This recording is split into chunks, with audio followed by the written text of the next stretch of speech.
মেয়ের মা নিজে মেয়ের জন্য ফাঁসির দাবি করছেন।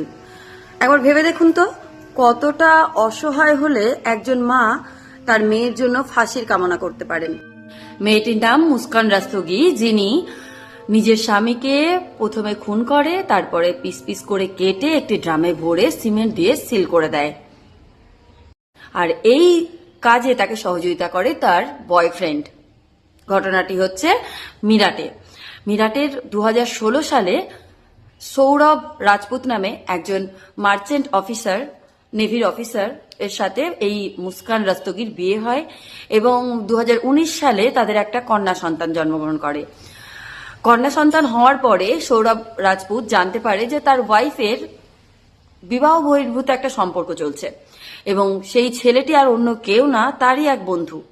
অনেক ঝামেলা অশান্তির পরে ছেলেটি তার নিজের কাজেও ব্যস্ত হয়ে যায় এবং মেয়েটি নিজে আলাদা জায়গায় শিফট করে।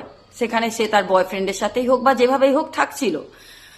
এবার 2025 সালে এসে তার হাজবেন্ড মানে সৌরভ রাজপুত বাড়ি ফিরে আসে এবং তার মেয়ের বার্থডে সেলিব্রেশন করার জন্য তার ওয়াইফের কাছে যায় এবং সেখানে তার ওয়াইফ তার খাবারের সাথে ঘুমের ওষুধ মিশিয়ে প্রথমে ঘুম পাড়িয়ে রাখে এবং ঘুমন্ত অবস্থায় তাকে পিস পিস করে কেটে একটা ড্রামের মধ্যে ভরে সেখানে সিমেন্ট ঢেলে সিল মেরে দেয়। আর এই ঘটনাটাই সবার সামনে এসেছে, যেখানে মেয়ের মা নিজে বলছে যে না, সৌরভ ওকে মন থেকে ভালোবাসতো, সেই জন্য মানে তার মেয়েকে মন থেকে ভালোবাসতো এবং সেই জন্য তার মেয়ের সমস্ত আবদার মেনে নিত। এমনকি তার ছেলেটা তার নিজের বাবা মাকে পর্যন্ত ভ্যালু দেয়নি, নিজের বাবা মায়ের কথাও মানে কেয়ার করেনি, বউয়ের কথাটা যতটা গুরুত্ব দিয়েছে। হ্যাঁ, এত কিছু ঘটনার পরও তার শান্তি হয়নি।